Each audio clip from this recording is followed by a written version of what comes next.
If Gmail is showing error code 403, don't worry, because in this video, I'm going to walk you through the easiest fixes step by step so you can get back into your inbox fast. This kind of issue can happen because of browser problems, stuck cookies, account conflicts, or a third-party app that's blocking access. The good news is that most of the time, you can fix it without any advanced troubleshooting.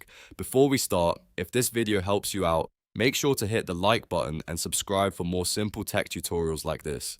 It really helps the channel grow, and it lets you know when new fixes and tutorials are posted. Let's begin with the first solution, which is to open Gmail in an incognito or private window.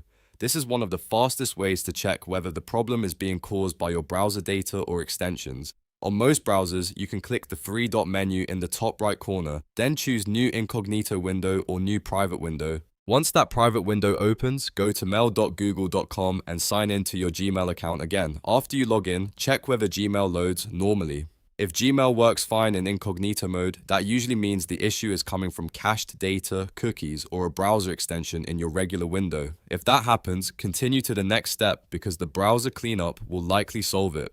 Now, let's move on to clearing your cache and cookies. Over time, saved browser data can become outdated or corrupted, and that can trigger login and access errors like 403. To do this, click the browser menu again, then go to Delete Browsing Data or Clear Browsing Data. In the options that appear, make sure you select cookies and other site data, as well as cached images and files. You can leave passwords and other personal data unchecked if you don't want to remove them. After selecting the right options, click Clear Data or Delete Data. Once that finishes, close the browser tab, open Gmail again, and refresh the page. Sign back in if needed and see if the error is gone. In many cases, this alone fixes the problem because Gmail is now loading fresh account data instead of old stored files.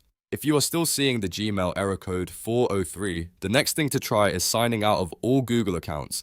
This is especially useful if you are logged into more than one Google account at the same time, because that can sometimes confuse Gmail and cause permission conflicts. To do this, open accounts.google.com in your browser, then click your profile picture in the top right corner and choose Sign Out of All Accounts.